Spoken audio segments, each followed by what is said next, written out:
Bienvenidos a una edición más de Causa Justa.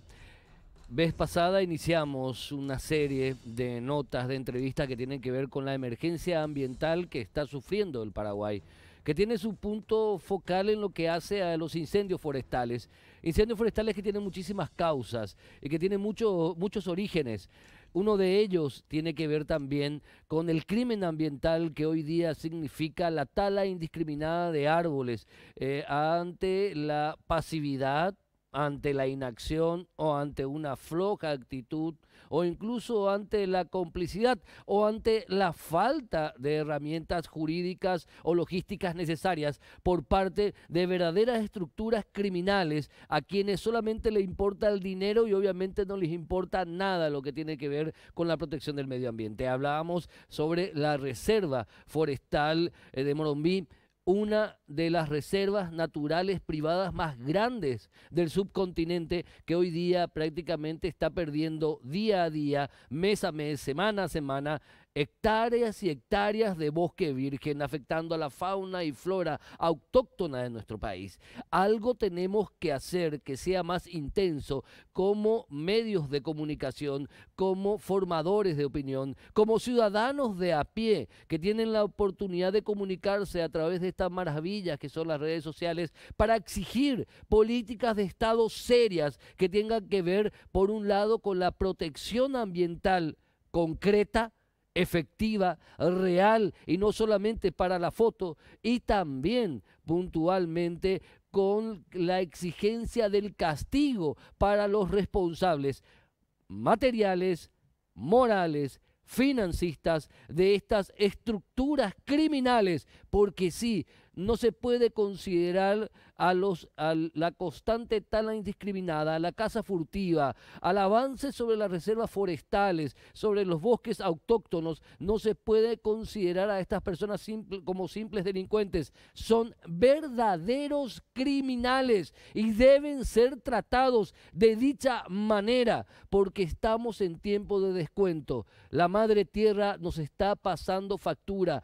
y esta generación va a pasar y va a ser recordada, si es que existe humanidad, como la que pudo haber evitado una peor situación y no lo hizo. Solamente con política de Estado no vamos a solucionar todo. También nosotros, como ciudadanos, debemos comprometernos en la protección del ambiente. A la vuelta del corte, el primer tema del día de hoy.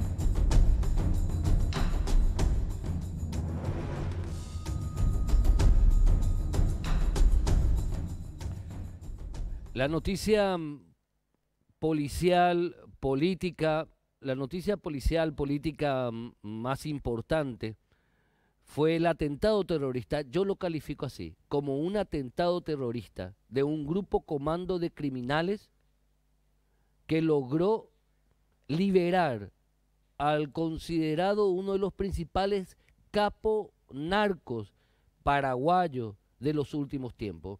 Un hombre que hasta el 2011 lideraba prácticamente el tráfico de cocaína desde Perú, de la pasta base de cocaína, desde Perú, Bolivia, Colombia, hacia el Brasil. Uno de los principales proveedores, no solamente del Comando Bermelo, sino también del primer Comando Capital. Un peso pesado, hasta el 2011 era el rey. En el 2011 se hace un operativo, él escapa. 7 años estuvo prófugo. El año pasado lo captura la SENAT con apoyo de la Policía Federal Brasileña en un trabajo investigativo de aquellos.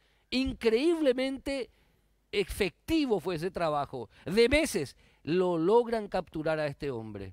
Hoy día tenemos que hablar de la muerte de un alto jefe policial, a quien prácticamente le regalaron, le ofrendaron para que sea asesinado de la manera más cruel. ¿Qué hay detrás de esto? ¿Cuál es el trasfondo de todo esto? ¿En qué se falló? ¿En qué se está fallando? En esta guerra que el Estado paraguayo está perdiendo contra las organizaciones criminales. Nos acompañan por un lado José Amarilla, reconocido experto en seguridad, colega periodista también, obviamente, en sus años mozos, y también el quien fuera por muchos años alto jefe policial, incluso llegó a ocupar, entre otros cargos, la jefatura del Departamento de Investigación de Delitos de la Policía Nacional, el querido comisario en situación de retiro, Víctor Cogliolo. A ambos el agradecimiento por venir. Buenas noches y gracias por la oportunidad y buenas noches, comisario. ¿Cómo le va? Buenas noches. Comisario Cogliolo, quiero comenzar contigo, ¿verdad? Si me permite, José. ¿Cómo debemos evaluar esto? ¿Ante qué estamos, comisario? Muy buenas noches, Héctor. Buenas noches, mi querido José. Bueno, estamos ante una situación bastante difícil, que no es otra cosa más que la consecuencia de una descomposición social por la que estamos atravesando. Esto es una consecuencia más de lo mucho que tendríamos por delante si es que no hacemos las correcciones necesarias. ¿En qué fallamos? En muchas cosas. Bien sabemos que para una operación, sea militar, policial o delincuencial, primero se necesita de inteligencia o información. Se necesita de una planificación con los recursos disponibles y luego la ejecución. Más allá de tener la ruta de escape y todos los otros detalles que no dejan de ser importantes. El acceso a la información. Ustedes habrán escuchado de que se van creando departamentos, direcciones, secciones de inteligencia en todas las instituciones. Sí. Tengo mi duda de que funcionen a cabalidad esas instituciones, pero de lo que estoy seguro es que funcionan en forma estanca, pues no hay coordinación, no tenemos lo que se llama la comunidad de inteligencia en el Paraguay, en donde todas las instituciones abocadas a la tarea de inteligencia deberían de estar en comunicación permanente. Y con eso se ahorraría esfuerzo, dinero, tiempo y se ganaría en efectividad. José Amarilla, como experto en seguridad, autor de varios libros, de varias incluso columnas en medios de comunicación, ¿cómo podemos calificar esto? Bueno, esta es la consecuencia de no haber apreciado adecuadamente el nivel de riesgo de una amenaza.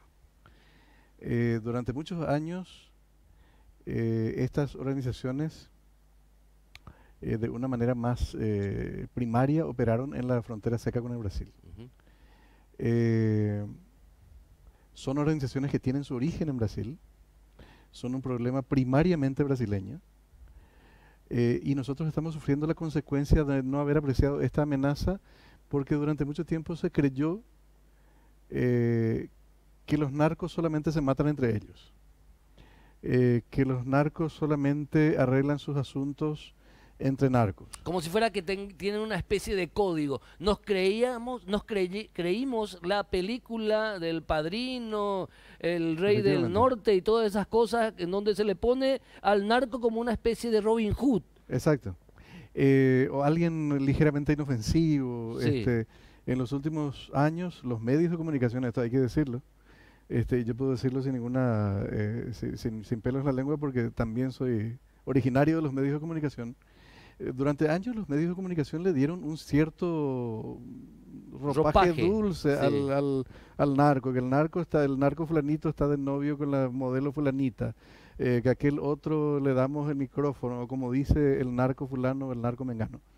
Es un engaño. O sea, esta es una población sumamente violenta que no tiene escrúpulos, no está regida por leyes, ha acumulado muchísimo dinero, dinero suficiente como para sobornar a las autoridades de todos los estamentos, las autoridades que, dicho sea de paso, están dispuestas a ser sobornadas, no aquellas que no lo están, porque hay excepciones en todos los estamentos también.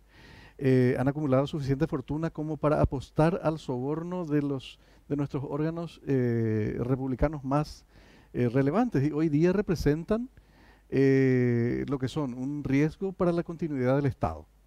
Les dimos también el beneficio de dejarles un territorio liberado, creyendo que ellos solamente se iban a mover ahí y que nunca iban a estar en Asunción o en las principales ciudades del país o en el departamento central.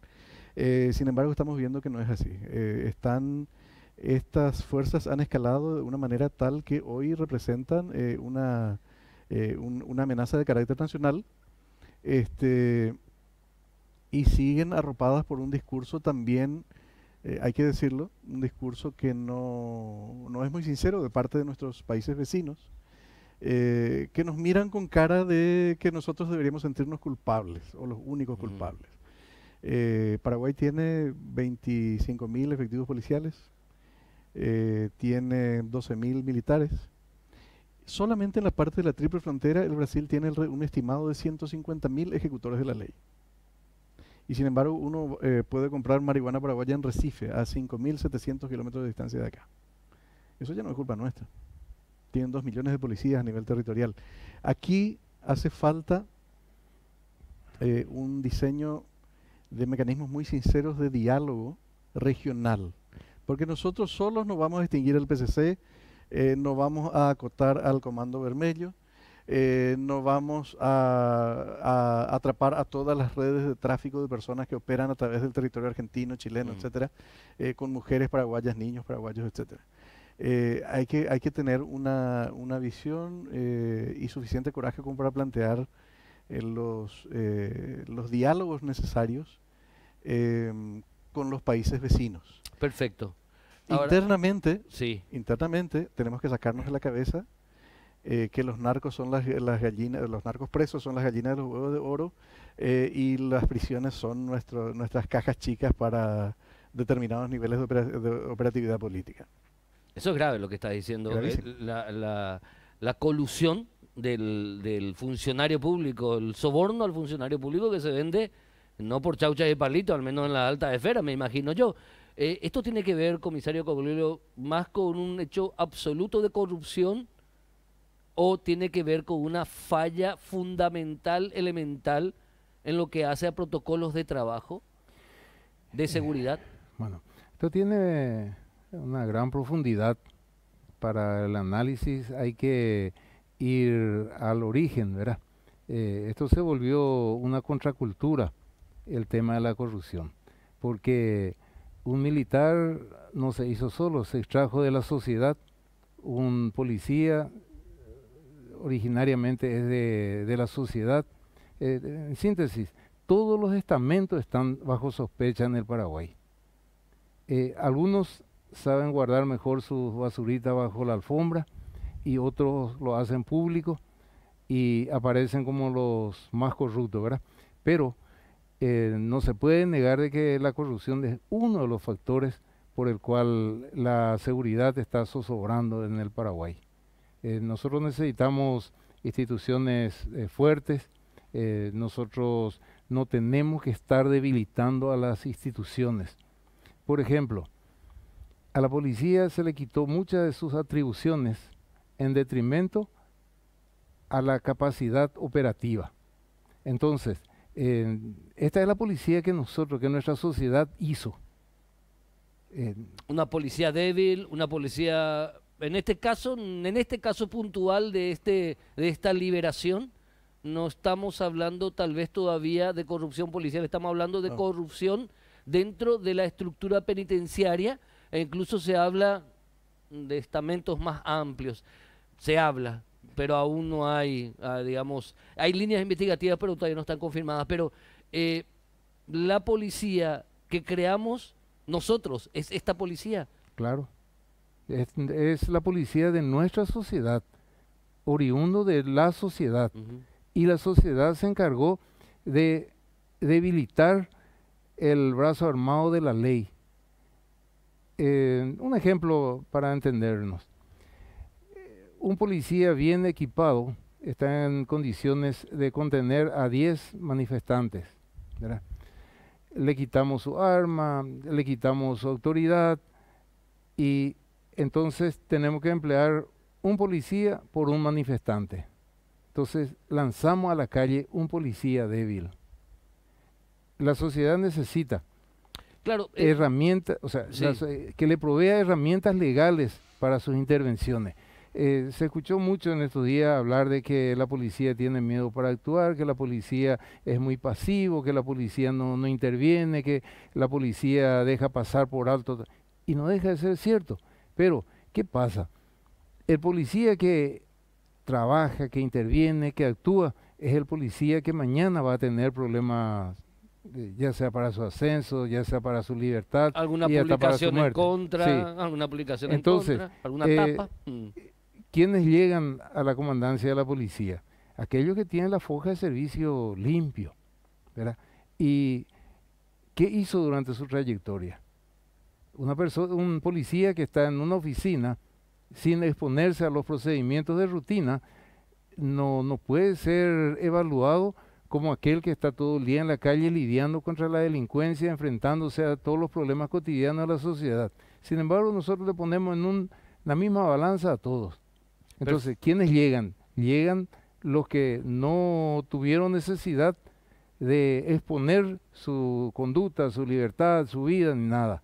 Entonces, ahora llegó a la comandancia alguien que es reconocido por haber estado en la calle, que es Resquín. Como investigador, sí.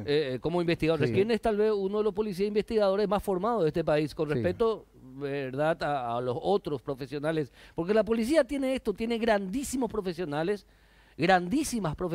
hombres y mujeres con capacidad, con inteligencia, con formación. Por suerte hoy día está en la comandancia alguien con una foja de servicio de calle, alguien que sabe de investigación. Pero me encanta cómo ustedes encararon todo esto para hablar del marco de lo que tenemos como organismo de seguridad. Quiero ir a algo que dijo el comisario Cogliolo. Dijo, lo que falló acá es que hay compartimientos estancos, hay demasiadas agencias de investigación, entre comillas, pero no trabajan en conjunto, ni mucho menos. Ese es el principal error que se tuvo y que produjo esto. No, yo creo que tenemos una cadena de carencias, Héctor. El país necesita una estrategia nacional de seguridad ciudadana que hoy no tenemos. Uh-huh. Y si tuviéramos, como tuvimos nominalmente entre el 2013 y el 2016, tendría que ser una política, o sea, una estrategia que genere políticas, planes, programas y también protocolos de procedimiento, etcétera. O sea, necesitamos algo que genere esa cadena de responsabilidad y que nos deje zonas grises. Vos planteaste hace rato el tema de que fueron quebrados algunos protocolos. No hay protocolos. Hay resoluciones del Ministerio de Justicia que responsabilizan al director del penal por el traslado de los presos, los presidiarios de mediana y alta peligrosidad para su declaración. Sí. Dice qué, pero no dice cómo. Increíble. ¿Ah? Es Increíble. más, un protocolo te tiene que decir quién hace qué, cuándo, en qué momento, a quién reporta y qué plan B tiene si la cadena normal no funciona. Eso no existe. Eso es un protocolo. ¿Verdad? No existe. No existe. Las resoluciones no llegan a ser eso. Son delineamientos generales que identifican determinados aspectos, ni siquiera todos los aspectos relacionados con este tipo de eventos. Por ejemplo, el juez del caso podía haber solicitado simplemente que la declaración del liberado de Zamora, alias Zamora, se hubiera hecho por videoconferencia. No hizo. No hacía falta moverle. Porque se puso el objeto de atención en la fiscal, para mí de manera injusta.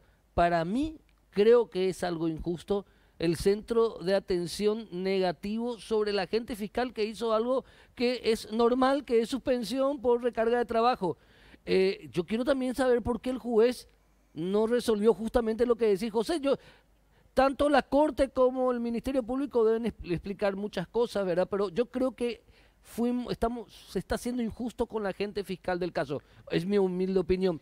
Pero bueno, ya para ir cerrando brevemente, comisario Cogliolo, José Amarilla, esto se puede volver a repetir, un ataque de este tipo, porque si hicieron esto a 10 kilómetros en línea recta del Palacio de López, me imagino que más pueden hacer estas organizaciones que se están atreviendo a todo.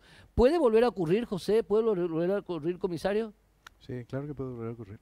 Y uno de los temas los trajo el comisario, ¿no? Nosotros necesitamos, además de esta Estrategia Nacional de Sí. Seguridad Ciudadana, un plan nacional de manejo de nuestras cárceles que nunca tuvimos.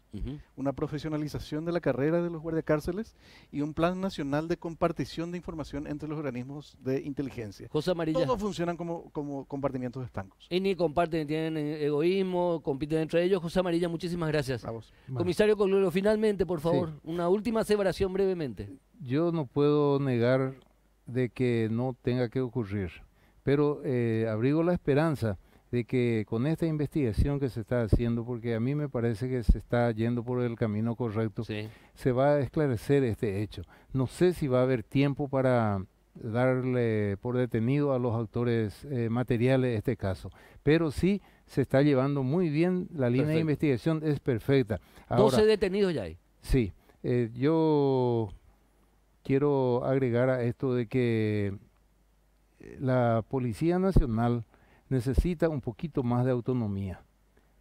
Todo el mundo quiere ser el gran comisario. Todos quieren el presupuesto de la policía y el mando policial, pero a la hora de asumir la responsabilidad, eluden. Bueno, yo le dejaría a cualquier autoridad que dirija la suerte de la institución, pero que también asuma las consecuencias. Perfecto, a ambos el agradecimiento. Muchísimas gracias. A la vuelta al corte, un caso que viene de Ciudad del Este. ¿Qué pasó? ¿Un enfrentamiento? ¿Una investigación? Vamos con ese tema a la vuelta al corte.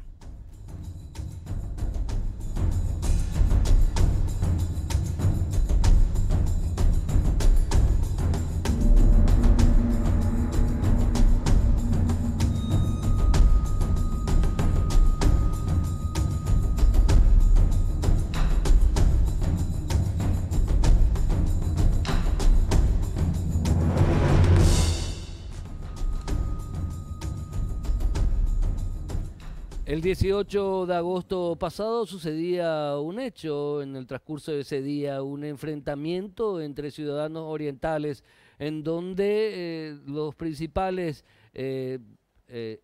exponentes de este hecho, los principales autores de este hecho, eran por un lado el empresario Alfredo Kim y por el otro lado el empresario comerciante Martín Choi.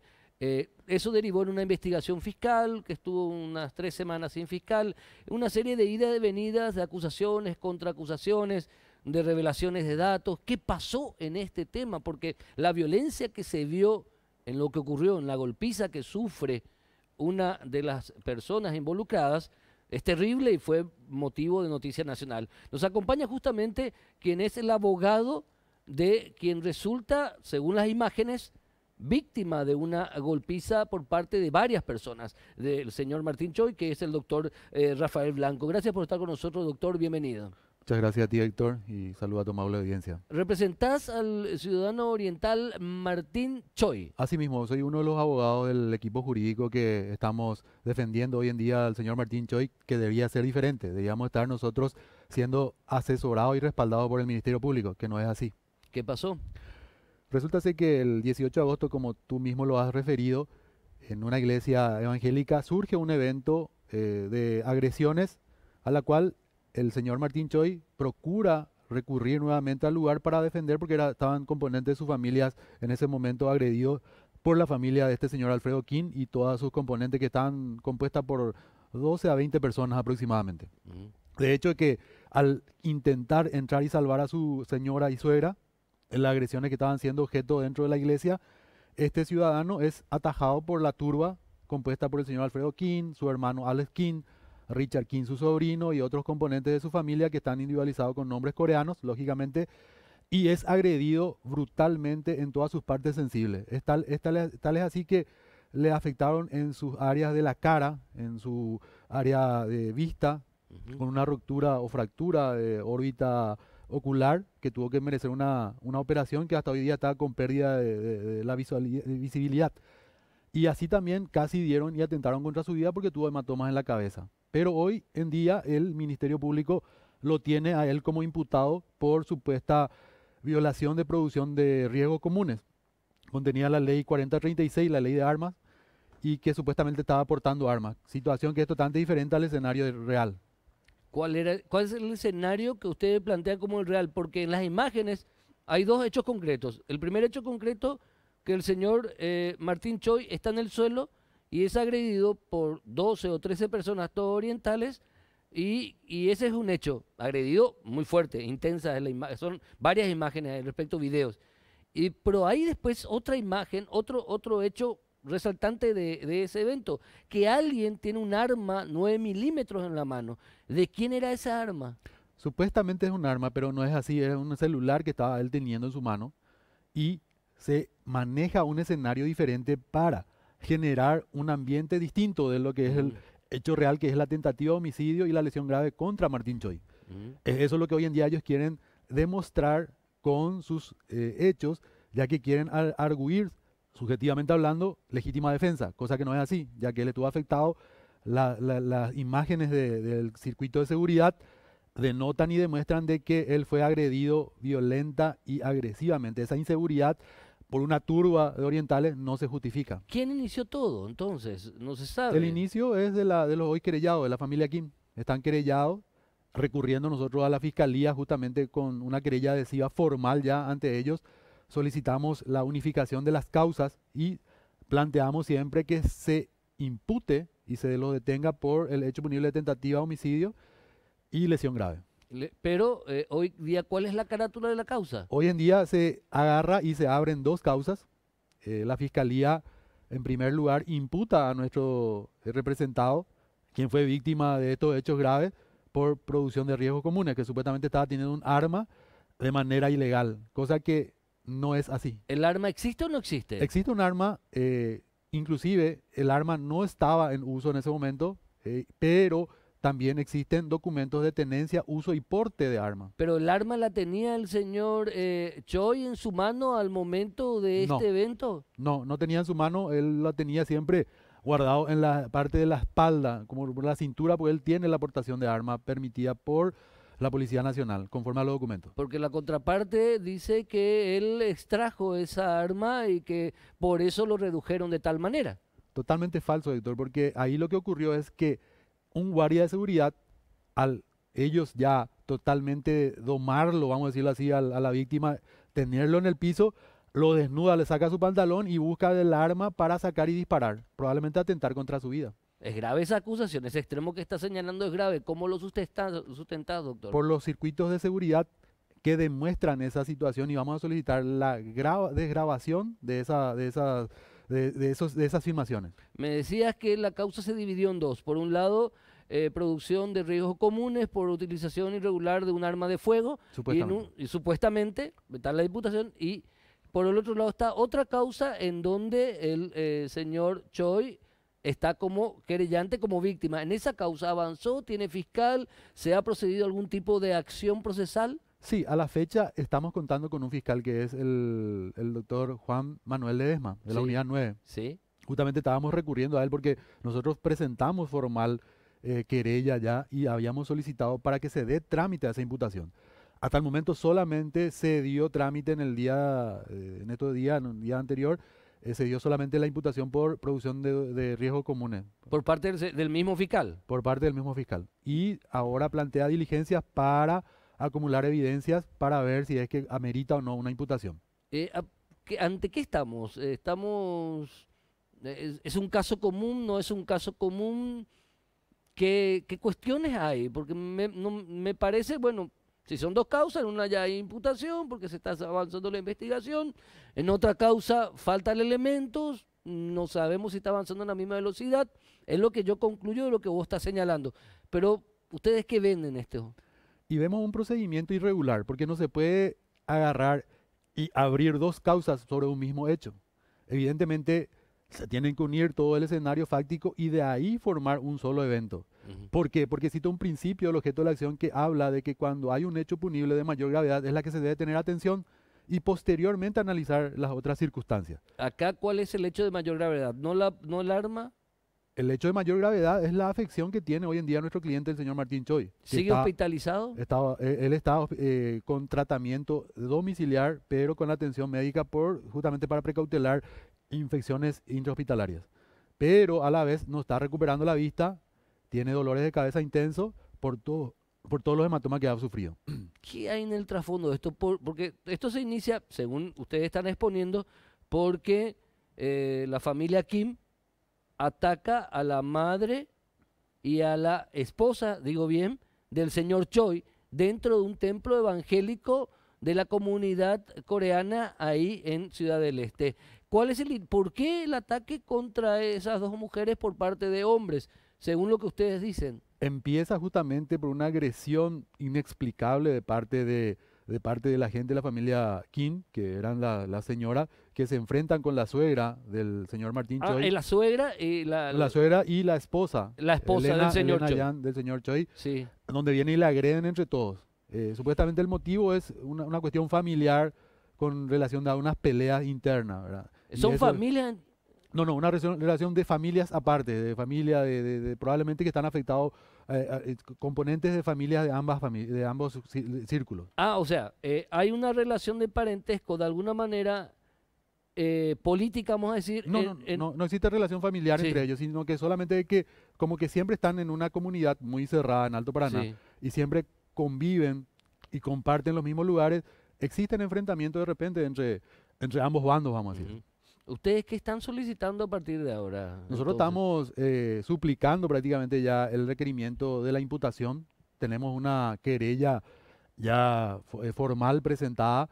Hemos proveído material suficiente objetivo de testimoniales directas, de hecho, que no tienen, de personas que no tienen nada que ver, que estaban hospedadas por el lugar y quienes fueron a declarar ante escribanía pública inclusive.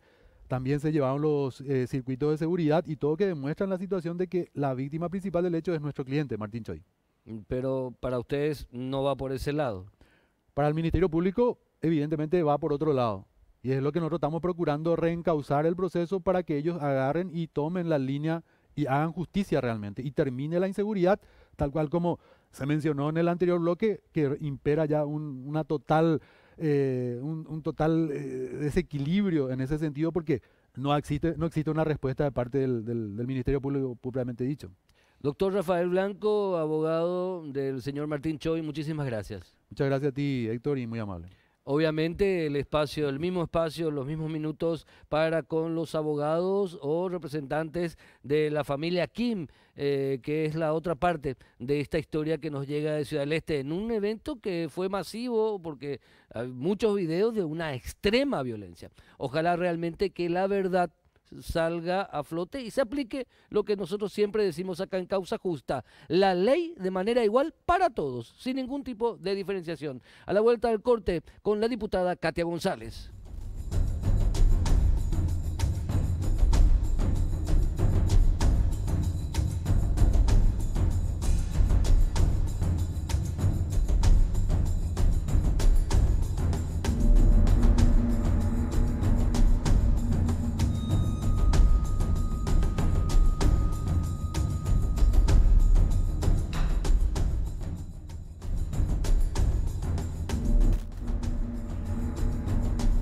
El lunes 23 de septiembre a las 19 horas en la Biblioteca del Congreso Nacional se va a presentar esta obra, Derecho Parlamentario y Técnica Legislativa en Paraguay, de autoría de la diputada abogada Katia González y de la magíster Alba Rojas Recalde. ¿Cómo estás, diputada Katia González? Bienvenida. Muchas gracias. Gracias, Héctor, por el espacio. Y realmente, bueno, fruto de un trabajo, un escrito de a dos mujeres que hemos decidido un poco escribir sobre un tema básicamente inexplorado en Paraguay. Si buscas autores que hablen de derecho parlamentario y de técnica legislativa, vas a encontrar muy poco. Entonces, una vez que ingresé a la Cámara, me di cuenta que realmente no se aplican protocolos, de que existe un frenetismo y una furtividad a la hora de legislar que no permite dar la talla a un supuesto Estado de Derecho en donde la incidencia del Poder Legislativo es demasiado grande. Entonces empezamos con Alba realmente primero a hacer una catarsis y posteriormente decimos, bueno, pero ¿cuál es el remedio a esta situación? Porque si no uno cae en la crítica, en la descalificación y empezamos a hablar un poco de derecho comparado y a escribir este material, en donde hacemos un poco la hoja de ruta para todo aquel que quiera profundizar en este tema tan apasionante, que realmente va a fortalecer una institución tan debilitada como el Poder Legislativo si es que lo ponemos en práctica. Por ejemplo, encuentro la pérdida de investidura en el derecho comparado y hay la figura, la pérdida de investidura, la figura más famosa de la política en los últimos años, al menos los últimos 3 años, ¿verdad? Así es. 3 años aproximadamente, la figura más, a la que más le temen los políticos hoy día, los legisladores. La pérdida de investidura, pero comparada con Colombia, especialmente con Colombia, con Bolivia, con Chile, con Nicaragua, a mí es importante. Por ejemplo, Francia. Francia. Hacemos un poco un estudio para justamente empezar a incursionar en un tema que parece tan nuevo acá en Paraguay, pero que en realidad se aplica en todas partes del mundo. Presentamos los estudios de caso. Eso es muy importante decirle a la gente, si quieren ver cómo se desarrolló la pérdida de investidura de González Daer, de José María Ibáñez, van a encontrar las sesiones ahí, cómo se planteó, es necesaria o no una ley reglamentaria, cuál es la mayoría que se requiere, cuáles son las causales, cómo se aplica la pérdida de investidura. Hoy día necesitamos mayoría calificada todavía. Hoy justamente, el día jueves en la sesión del Senado se termina aceptando el veto del Ejecutivo. Entonces estamos a foja cero, sin ley reglamentaria, motivo por el cual, digamos, es la Cámara la que determina la mayoría. Pero querían ¿verdad? meter el perro, querían hablar de una mayoría calificada que el artículo 245 de la Constitución Nacional no lo habla, no lo dice. 201, perdón. El 201 la pérdida de investidura. 201 Sí. con el 185 en realidad. Ni el ¿verdad? 201 ni el 185 jamás hablaron, desde el 92 al menos, de que se necesita mayoría calificada para proceder a la pérdida de investidura. Pero fijémonos en esta cuestión. La pérdida de investidura es una figura constitucional, pero ¿es válida desde el punto de vista de la justicia, del debido proceso, de la presunción de inocencia? ¿Es válida? En realidad este es un juicio político, es un juicio de, digamos, adscripción política, motivo por el cual de ninguna manera puede ser arbitrario, pero no está sometido a las reglas jurisdiccionales. Lo que juzgamos es la conducta política que debe ostentar aquel que funge de representante de la ciudadanía. Lo que vemos es el honor, la reputación, cuestiones que hacen, digamos, a todo lo que debe adornar o arropar a un legislador. Entonces no podemos hablar de falta de respeto a la presunción de inocencia cuando lo que estamos refiriendo es justamente a cuestiones que nos hacen a un delito propiamente dicho. Son conductas censurables, inaceptables y reprochables dentro del ejercicio de la legislatura y del rol de representante de la sociedad. Entonces mucho se ha querido confundir con este tema de que si no hay una condena judicial previa no se puede aplicar la pérdida de investidura, cuando en realidad no es así. Entonces vamos a sacar el mito, ¿cómo? Espejándonos en otras legislaciones y viendo que esto mismo se hace en otros países y se aplica con regularidad. Entonces acá no se descubrió la pólvora, acá se trató de enturbiar el ambiente, entonces tocamos esa figura que me parece que muy poco se ha escrito, también hablamos de juicio político y por sobre todas las cosas de técnica legislativa. ¿Qué es lo que pasa cuando sale una ley de nuestro Congreso, Héctor? Sí. Realmente nunca se hace un control. Hoy en día, si a un diputado o a un senador se le antoja legislar sobre el tema que quiera, lo puede hacer y no tiene ningún filtro. Los técnicos no son respetados ni reivindicados en sus funciones. Por ejemplo, Alba Rojas, Recalde, una magíster, una persona absolutamente capacitada, con altos estudios. 20 años de Cámara de Diputados. Yo conozco muchos funcionarios en diputados y en senadores, varios profesores míos en el masterado que estoy haciendo ahora, que tienen un nivel pero intelectual enorme. Pero en serio estoy hablando. Sí, y son desdeñados por políticos que no entienden ni qué significa técnica legislativa. Hay que hacer un control antes. Hay que hacer un control inter, se llama, dentro del estudio de la norma y un control ex post. Ese control posterior se hace llenando, que cada autoridad de aplicación tenga que llenar un formulario y ver si aplicó o no aplicó la ley. Entiendo. Y si no aplicó la ley, no funciona. Finalmente, en su, digamos, rol de control, el Poder Legislativo tiene que decir, bueno, ¿qué le falta a esta ley para ser cumplida? ¿Le falta presupuesto? ¿Le falta voluntad política? Le falta base ¿O constitucional? le falta base constitucional? Y si no sirve, hay que derogar, porque hoy tenemos un montón de leyes que no se cumplen, porque están mal redactadas, porque son oscuras, no hay un digesto normativo. Porque se repiten. Efectivamente, porque justamente como no hay un control anterior, la ley no puede ser producto de la emotividad de un legislador. Es la modificación del Código Penal, la modificación del Código Procesal Penal, que causó, que pretendieron con una ley solucionar un problema social, Así que es es. la causa de la criminalidad. Y llenaron las cárceles de todo.